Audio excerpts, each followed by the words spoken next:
Hi guys, today I'm gonna show you how to use the very basics of Numpy library.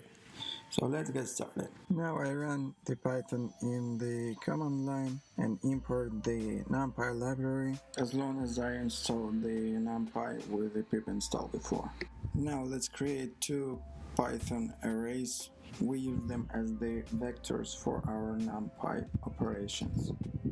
Then I assign the first Numpy array to the variable a1. Now we see the a1 is a Numpy array and the bin latitude is the Python array. Now let's do the same with the second array. And now let's try a very simple operation of adding two vectors. You simply just add two variables and there you go. No loops, no mapping functions, no extra code. The same we can do with the vectors multiplication and division, but in this case we cannot divide the value by 0. And the same with subtraction.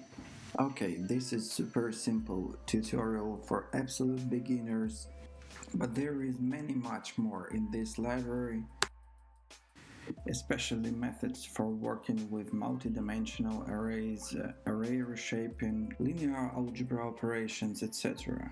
If you want to know more, you can check out the numpy.org official documentation. I'll put the link in the description of this video. If you like the video, hit the like button, subscribe and leave the comments below. Please let me know if you want more tutorials like this, and thanks for watching.